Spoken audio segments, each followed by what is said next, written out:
Olá pessoal, tudo bem? Bem-vindos a mais uma aula do Estudinfo. Hoje a gente vai corrigir o nosso simulado 14 aí. É um simulado especial somente com questões da VUNESP, preparadas para quem vai fazer a prova de escrevente do TJSP, beleza? Se você vai fazer alguma outra prova da VUNESP também, vale a pena fazer esse simulado. Não fez ele? O link está aqui na descrição do vídeo, beleza? Olha lá na descrição do vídeo, corre lá, pausa o vídeo aqui, faz o simulado e volta para a correção para ver o que você errou, como você poderia ter acertado, beleza?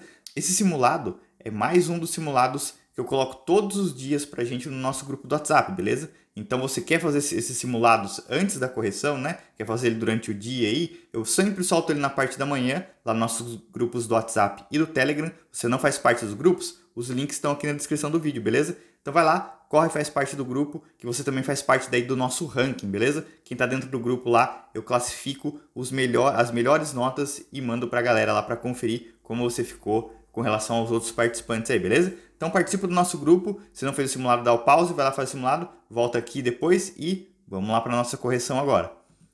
Primeira questão fala o seguinte, ó. Qual é a tecla de atalho utilizada para acessar / abrir as opções do menu iniciar no Windows 10 em sua configuração padrão? Ou seja, né, é aquele acesso rápido do meu menu iniciar. Alternativa A, o Windows A. O Windows A é central de ações, né? O A vem de action do inglês, então central de ações. O Windows C, Cortana, o C vem de Cortana, assistente virtual do Windows. C, o Windows D, D vem de desktop, desktop, área de trabalho, então seria o atalho para acessar a minha área de trabalho. O Windows Z vem de Explorer, que é o explorador de arquivos do Windows, tá? Então o Windows Z ele vai abrir o explorador de arquivos do Windows. E o Windows X, aí sim, ele acessa, ele abre as opções do meu menu iniciar, beleza? Então a alternativa correta aí, a alternativa E. O Windows X, ele abre as opções do menu iniciar, também conhecido como acesso rápido aí, belezeira? Questão número 2 fala o seguinte, ó, usando o Windows Explorer do Microsoft Windows 10, ambos em sua configuração original, com o histórico da área de transferências ativado, um usuário abriu uma pasta que contém 3 arquivos e executou as seguintes ações na sequência apresentada. Então vamos lá. Primeiro, ele abriu o arquivo aula1.txt, selecionou o texto aula1 e pressionou as teclas Ctrl C. Depois, selecionou o arquivo agenda.txt e pressionou as teclas Ctrl X. Depois, abriu o arquivo projetos.txt, selecionou o texto projeto 1 e pressionou a tecla del. 4. Minimizou todos os arquivos abertos e pressionou as teclas Ctrl A. Assinale a alternativa que apresenta quais ou qual arquivo, né, ou informações estão no histórico da área de transferência após a execução das 4 ações. Então, o que acontece? Ó?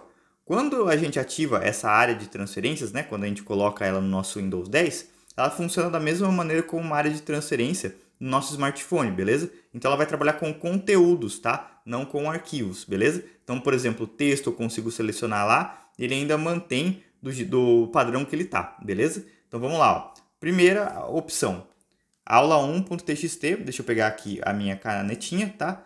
Aula1, selecionou o texto, né? Aula1, dentro daquele arquivo, apertou Ctrl C. A partir desse momento, esse texto foi parar lá na minha área de transferência, tá? Então eu tenho o texto aula1. 2. Selecionou o arquivo agenda.txt e pressionou o Ctrl X. Quando eu recorto, também vai para a área de transferência, tá bom? Tanto o recortar quanto o copiar. Porém, aqui é o arquivo agenda.txt, tá bom? Não é conteúdo, arquivos não vão. Então, esse aqui não vai. Então, por enquanto, eu só tenho esse. 3. Abriu o arquivo projetos.txt, selecionou o texto projeto 1 e pressionou del. Só apagou. Quando apaga, não vai para a área de transferência também, beleza? Ele só exclui. 4. Minimizou todos os arquivos abertos e pressionou as teclas Ctrl A. Minimizou os 3 arquivos, apertou Ctrl A, porque ele está dentro da pasta, o que acontece? Ele seleciona todos os arquivos daquela pasta, beleza? Então aqui ele não faz nada para ir para a área de transferência. Então a única alternativa aí que vai dar para mim é a alternativa A. Somente o texto aula 1, apenas ele, né? Está dentro da minha área de transferência. Então, a alternativa correta aí, alternativa A, beleza? A área de transferência, então, trabalha com conteúdos, tá? É a mesma coisa que a área de transferência do Office lá. Ela trabalha com conteúdos, não com arquivos, beleza? Então, aí, questão número 2, alternativa correta, alternativa A. 3. Tem-se o seguinte conteúdo de uma pasta do disco rígido de um computador com o Microsoft Windows 10 em sua configuração padrão, sendo exibido a partir do Windows Explorer. Aí tem lá, né? Pasta 1, pasta 2... arquivo A, arquivo B, arquivo C. Beleza. Ao selecionar todos os elementos pressionando as teclas Ctrl A, ou seja, Ctrl A, ele selecionou tudo, né? Pegou todos os arquivos e pastas aqui, todos os elementos que eu tenho lá dentro. E depois pressionar Ctrl C é copiar. E depois Ctrl V, assinar a alternativa que indica quantas pastas existirão ao final da operação, considerando que há espaço suficiente no disco rígido do computador. Quando eu faço isso, Ctrl C, Ctrl V, ele vai duplicar meus arquivos e na frente ele vai colocar o nome cópia, tá bom? Então, são quantos arquivos que eu tenho aí? 1, 2, 3, 3 arquivos e 2 pastas, tá? Então ficariam 6 arquivos e 4 pastas. Ele quer saber quantas pastas existirão, tá bom? Não é no total. Se fosse tanto pasta quanto arquivo, seriam 10 porque ele ia duplicar. Mas, ó, pasta de arquivo, né? E ainda aqui, ó, pasta de arquivo no desenho dele. E no nome também tá pasta 1, pasta 2, tá? Então, para você ter certeza que é pasta, para você não errar, tá? Se ele tinha 2 pastas, a hora que ele copia e cola, 2, ele duplica, então vira 4, beleza? 4 pastas serão aí exibidas dentro dessa meu caminho aí do Windows Explorer, belezeira? Então a alternativa correta aí, 4. Cuidado, tá? Ele não faz pergunta, ele só copia, tá? Mesmo se o arquivo tiver nome igual, tudo, né? Até porque aqui ele não está renomeando, senão está mudando de local, está deixando eles no mesmo local, então ele entende que é uma cópia. Aí já coloca o nome na frente, cópia, belezeira? Então a alternativa correta aí, alternativa B, 4 pastas. 4. O editor de texto Microsoft Word 365 em português e em sua configuração padrão permite a inserção de itens extras ao meu documento de texto. Sobre a guia inserir, é correto afirmar que ela não permite a inserção de. Esse daqui é sacana, tá? Porque, ó, certeza que você vai ir no vídeos online, mas no Word 365 a gente consegue colocar vídeos online sim, beleza? A gente consegue colocar imagens e consegue colocar vídeos também, além de conseguir colocar gráficos, tabelas e também inserir links no meu documento, tá? A opção que eu não tenho é quebra de seção. Mas, professor, eu consigo fazer quebra de seção? Sim, só que a quebra de seção você consegue inserir ela através da guia Layout, tá bom? Você faz uma quebra de seção no texto aí através da guia Layout do Word 365. Então, a alternativa correta aí, quebra de seção, tá bom? Então, o vídeo online, tanto no Word quanto no PowerPoint, a gente consegue fazer a inserção, beleza? Vídeo e imagem online aí. A partir do 2016, na verdade, a gente consegue. Como 365 2016 é praticamente a mesma coisa, tá? Muda o método de assinatura deles, então a gente tem as mesmas opções, beleza? Próxima questão aí, ó. 5. Criado no Microsoft Word 365 em sua configuração padrão, tem-se o seguinte texto com a formatação a seguir. Beleza. Então tem lá, ó, escrevente Tribunal de Justiça de São Paulo. Assinale a alternativa que indica o resultado se o usuário selecionar o texto por completo e executar as seguintes ações. Beleza, então ó, selecionei todo o texto, tá? Ele está selecionado. Então ó, vamos ver as formatações que eu tenho aqui no texto, tá? Escrevente, negrito, tribunal, itálico, tá? Tá meio deitadinha, meio tombadinha. E o Justiça de São Paulo tá em sublinhado. O D não tem nada aqui, tá? O que acontece então, ó? Ele fez o seguinte, clicou no ícone para formatar o texto como negrito, né? Ele está com o texto todo selecionado e clicou para formatar o texto como negrito. Quando ele faz isso, como eu já tenho alguma coisa em negrito, ele vai e tira o negrito. Ele não aplica no restante do texto, tá bom? Ele retira o negrito. Então, isso aqui ó, vai ficar um texto normal, sem estar em negrito. O itálico, né? Ele faz diferente. Ele vai aplicar itálico em todo mundo. Então, ó, esse aqui vai ficar em itálico, esse aqui vai ficar itálico e esse aqui vai ficar itálico, tá? Aqui também, ó, todo mundo itálico e sublinhado. E o sublinhado, mesma coisa que o itálico, tá bom? Então, ele vai aplicar o sublinhado em todo o texto. Então, meu texto vai ficar totalmente sublinhado e totalmente em itálico, tá bom? Ele não retira o itálico, ele só acrescenta no restante aí, tá bom? Que é o que ele fez, ó. Primeiro, clicou no negrito, retirei. Logo em seguida, formatou como sublinhado, colocou sublinhado em todo mundo e depois itálico, itálico para todo mundo também, tá bom? Então, a alternativa correta aí, a alternativa A. Escrevente Tribunal de Justiça de São Paulo, todo mundo itálico e sublinhado, tá bom? Cuidado com o negrito aí, o negrito foi meio que pegadinha, tá? O negrito ele retira quando ele já tem ali, tá bom?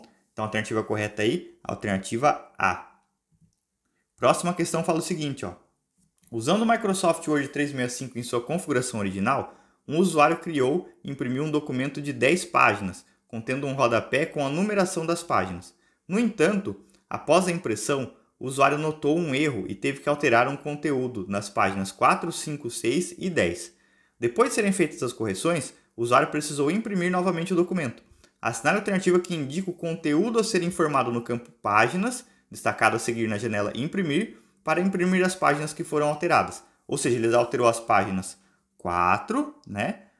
A 5, a 6 e a 10. Então ele vai colocar aqui, ó, 4, 5, 6 e 10, tá? Nessa ordem, não sei, vamos ver como que ele colocou, ó. Alternativa A, 4, ponto e vírgula aqui, ó.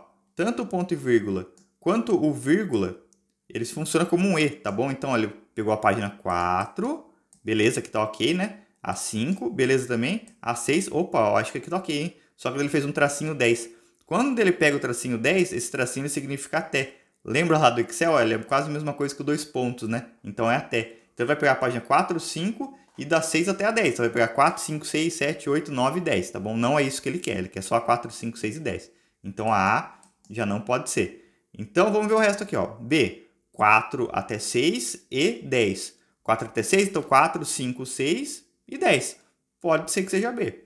Vamos ver a C aqui, ó. 4 até 5, até 6, até 10. É quase a mesma coisa que aqui, né? Só que ele mudou aqui somente pelo sinalzinho, o símbolo da subtração, né? O tracinho aí, tá bom? Então ele só usou esse separador, só que aqui daí ele deu o até, né? Então vai pegar mais páginas do que eu quero. Então não pode ser. A D, 4 mais 5 mais 6, não funciona, tá? O mais não funciona lá. E aqui, ó, aqui acho que vai funcionar, hein?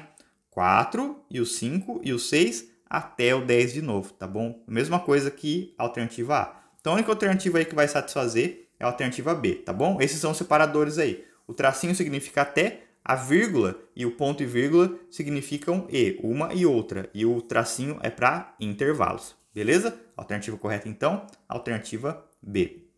Próxima questão fala o seguinte, ó. Na figura a seguir é exibida uma planilha que está sendo editada no Microsoft Excel 365 a partir da sua configuração padrão.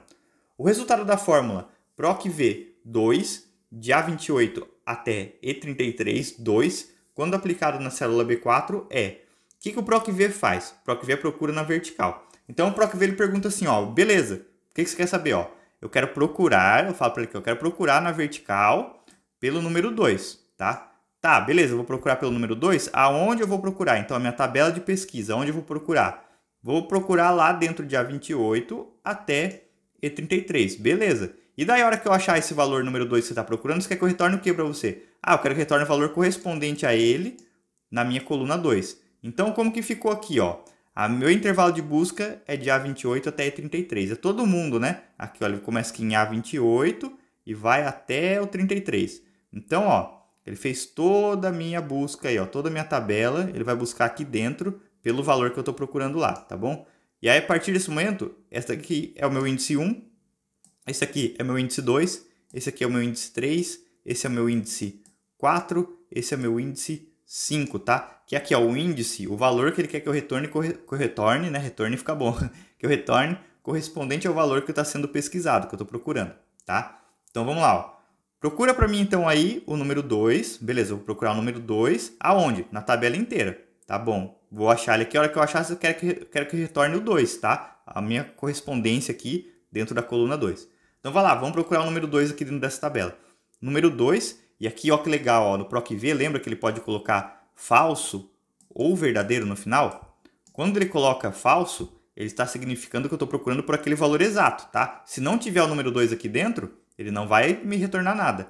O verdadeiro, quando eu não coloco aqui nada, ele vai pesquisar pelo verdadeiro, tá bom? Quando eu não coloquei o verdadeiro ou o falso aqui, quando eu não especifiquei. Por padrão, ele retorna o verdadeiro, tá bom? Ele vai pesquisar por, então, aproximados, tá? Então, ele vai pesquisar pelo valor que fica mais próximo do 2 dentro da tabela aqui, tá? Então, vamos lá, ó. Eu tenho os valores aqui, ó. Qual que fica mais perto do 2? Tá? Tem uns aqui em porcentagem, ó. 0,67, menos 4, 4, opa, né? Aqui, ó, 1,67, tá bom? Achei aqui, ó, 1,67, achei esse valor. Qual que é o valor correspondente a ele lá na minha coluna 2? O correspondente a ele na minha coluna 2 é esse aqui, ó, tá? É o Beatriz, tá? Beatriz aqui. Se ele colocasse aqui para mim, ó, 4,5, qual que é o mais próximo de 4,5 que eu tenho? O 4, tá bom? Aí ele me retornaria... Lá na coluna 2, o valor correspondente a 4 é o nome Lúcio, tá? Mas então ele quer retornar o Beatriz para mim aqui, tá bom? Esse aqui que é o correto, beleza? Então a alternativa correta aí, a alternativa A, ele vai retornar para mim Beatriz. Cuidado, tá? Se o PROC-V não vier especificado falso, é porque ele está utilizando aproximados, tá? Ele está pesquisando por valores aproximados, beleza? verdadeiro a pesquisa por aproximados e o falso por falso. Então, PROC-V é sempre assim, ó.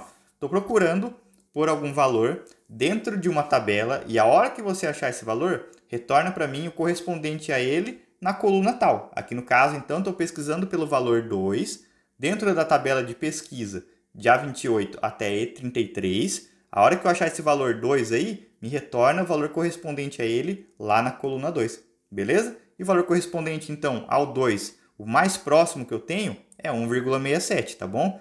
E 1,67 lá na coluna 2, ele representa quem? Ele representa a Beatriz, beleza? Então, aí a alternativa correta, a alternativa A.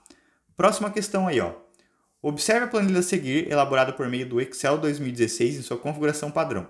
A fórmula a ser aplicada na célula C10 para se calcular o total de despesas é... Então, aqui em C10, ele quer calcular o quê? Ele quer calcular todas as despesas, ele quer somar todas as despesas, tá bom? Então, vamos lá, vamos ver como que a gente pode fazer. Alternativa A, soma de D2 até C2 e C8 e o despesas? Não, tá? Não é isso que ele vai fazer, ó. Ele vai somar tudo de D2 até D8, né? Então, ele somaria tudo aqui, ó, tá? Já não funciona, tá? Já não presta para ele aí, beleza? Não funciona assim. O soma, ele não tem critério. O soma, ele só soma o que você dá de intervalo aí para ele, tá bom? Apaguei ali para não haver confusão. Então, não pode ser somente soma. Tem que somar de acordo com o critério. Ele quer o quê? Somar tudo que for despesa. Não é somar tudo, tá? Ali não tem despesa. Aqui eu tenho despesa e tenho receita também. Ele quer somar só despesa. B. Soma Cs. Opa, soma Cs pode ser. Ele soma de acordo com um ou mais critérios do soma Cs, tá bom? Como que o soma Cs ele funciona? Ele vai pesquisar para mim dentro do intervalo, né? Então, ó, aqui dentro, ó, é o intervalo de soma, tá? Primeiro aqui é o intervalo de soma. Vou somar lá de D2 até D8. Beleza, ó, D2 até D8, todo esse intervalo aqui, tá ok? Então, beleza. Vou somar aqui, o que eu vou somar? Vou somar C lá no intervalo de C2 até C8, C2 até C8, todo mundo aqui, tá? Nesse intervalo aqui, eu vou somar se tiver o texto despesa, tá bom? Todo mundo que tiver o texto despesa, eu vou somar, né? Eu vou procurar dentro de C2 até C8, a hora que eu achar, vou somar os valores correspondentes lá no meu intervalo de D2 até D8.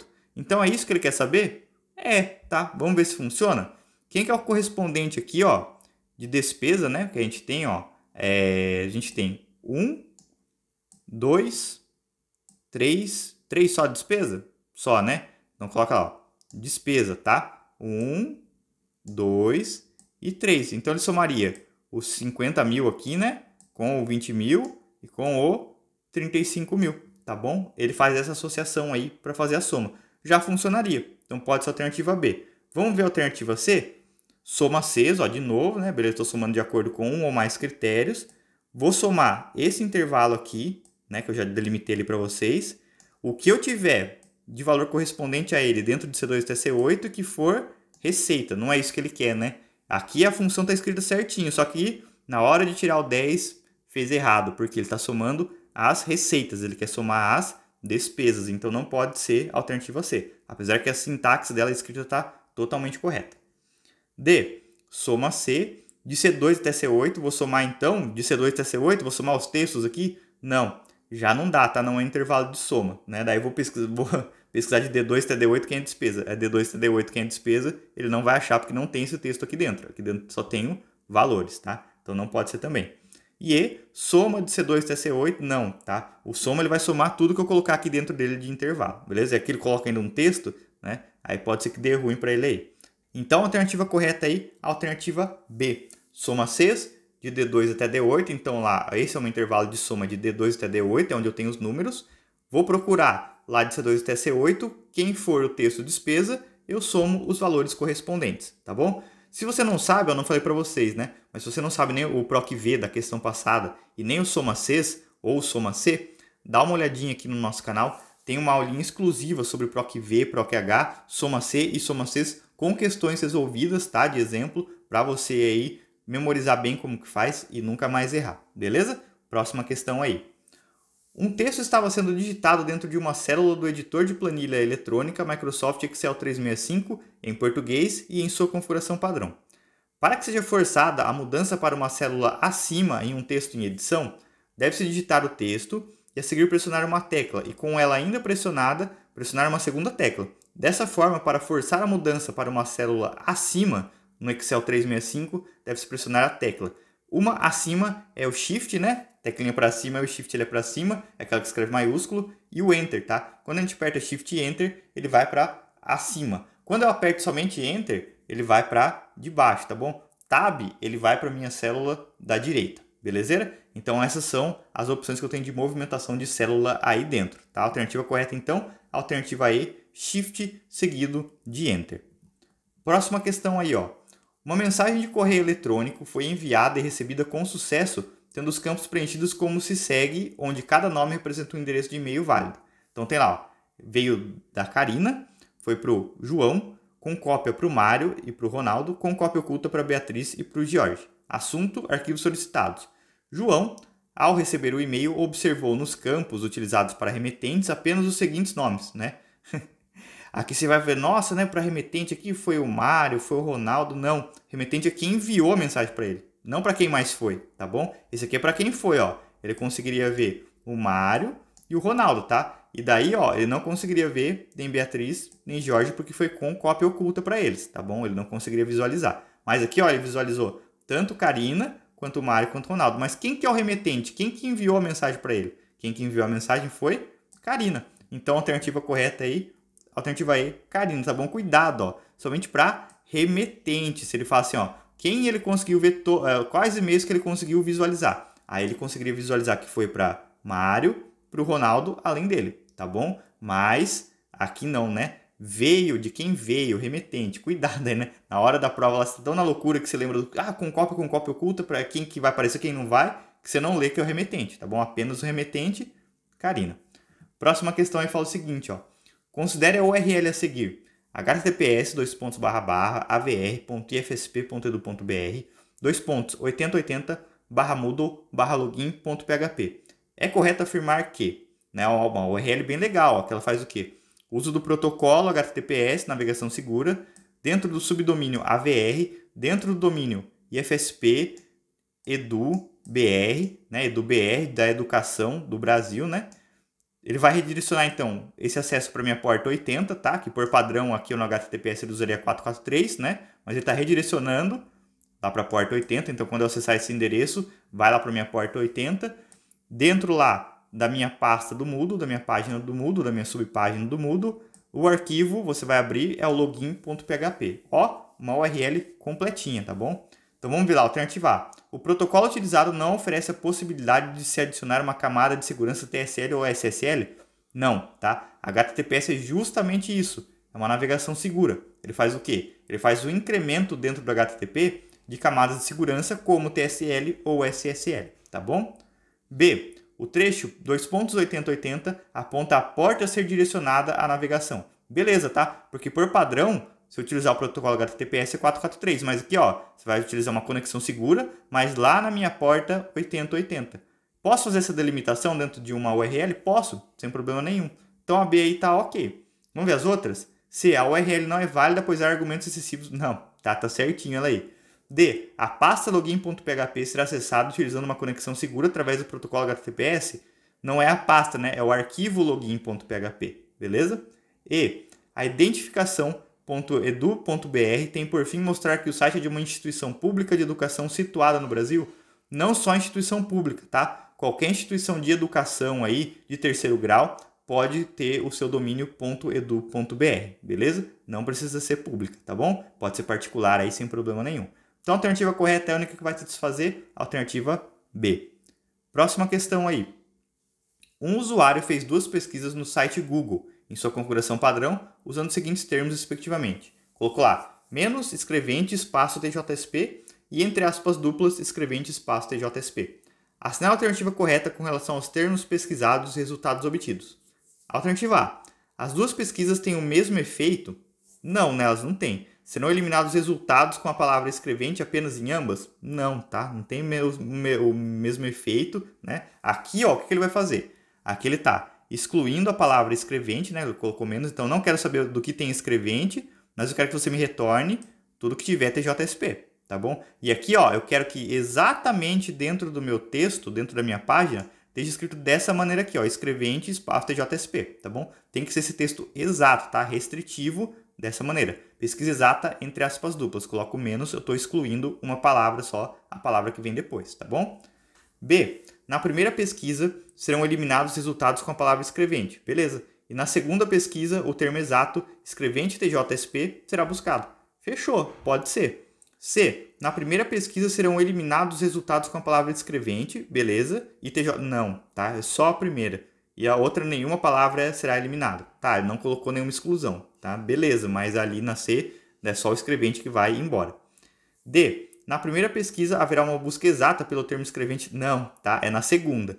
E na primeira pesquisa serão eliminados os resultados com a palavra TJSP apenas. E na segunda pesquisa haverá uma busca exata por... Não, ó, é o contrário, né? Ele vai buscar o quê?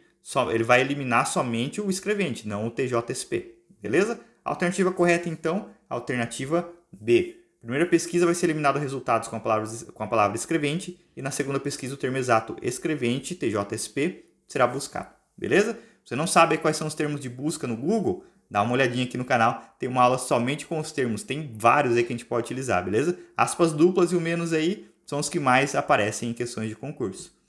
Próxima questão fala o seguinte, ó.